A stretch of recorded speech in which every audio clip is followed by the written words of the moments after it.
Il-ħadd infetaħ minn ġdid l-Outdoor Gym f'Taslima b'kollaborazzjoni mal-Kunsill Lokali Bulletproof Culture u Pragmatic Play. Dan il-ġim se jservi sabiex residenti kif ukoll daw kollha li jżuru lokalità ta' Taslima ikollhom l-opportunità biex jagħmlu ftit eżerċizzju f'ambjent mill-isbaħ dejn il-baħar. Is-Sindku John Pillow semma kif issa dan il-ġim se jkun qed joffri apparat ġdid u tal-aqwa kwalità lil daw kollha li jagħmlu użu minnu. Huwa ringrazza lill-eks Sindku Anthony Kirkhope tal-idea li jsir daw l-Outdoor Gym f'Taslima kif ukoll il daw kollha involuti biex isir dan il-proġett. John Pillow irringrazzja wkoll il-Pragmatic Play għad-donazzjoni tagħhom biex isir dan il-proġett, kif ukoll il-Bulletproof Culture li jgħinu biex jippromuovu u jiftħu l-ġim. U laqgħu it-talba tagħna u sponsorjaw l-equipment.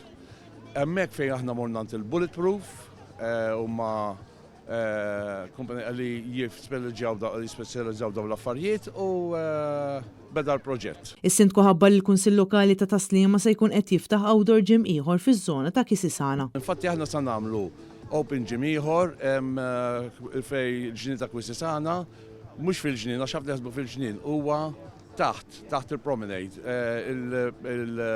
Il-minant il-lens ġa ħadna l-art, issa nistennew il-permess mill-Planning Authority. Waqt l-attività kien hemm preżenti diversi atleti li jagħmlu użu minn dan l-apparat il-ġdid, kif ukoll saru diversi workshops minn Bulletproof Culture.